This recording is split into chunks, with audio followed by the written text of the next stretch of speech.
How does confidentiality work in a psychologist's career? Imagine sharing your deepest thoughts and feelings with someone trained to listen and help, knowing that what you say remains private. This trust is the foundation of psychological practice and is maintained through strict confidentiality policies. But how exactly does this confidentiality operate within a psychologist's career? At the core, psychologists are legally and ethically obligated to protect the privacy of their clients.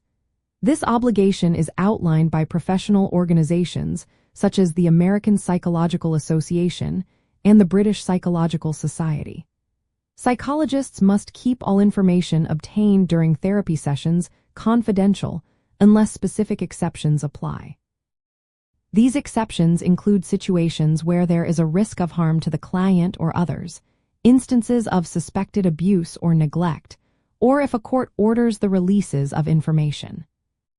Psychologists are required to inform clients about the limits of confidentiality at the outset of therapy. This is often done through a document called an informed consent form, which explains what information will be kept private and under what circumstances disclosures might occur. This transparency helps clients understand their rights and the boundaries of confidentiality. In practice, psychologists are expected to store client records securely, whether in physical files or digital formats. Access to these records is limited to authorized personnel only.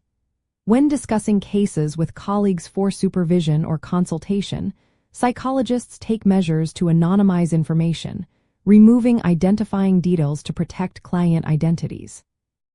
Confidentiality also extends beyond the therapy room. Psychologists must be cautious when communicating via electronic means, such as email or telehealth platforms. They use encrypted and secure channels to prevent unauthorized access. When writing reports or sharing information with other health professionals, they ensure that client details are protected and only shared on a need-to-know basis.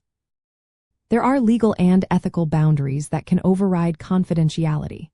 For example, if a client reveals intentions to harm themselves or others, psychologists have a duty to take appropriate action, which may include breaking confidentiality to alert authorities or loved ones.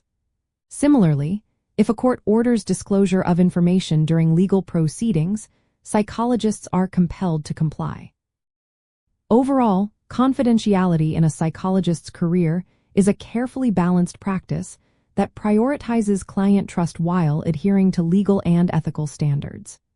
It ensures that clients feel safe to explore sensitive issues, knowing their privacy is protected unless a significant risk or legal obligation necessitates otherwise.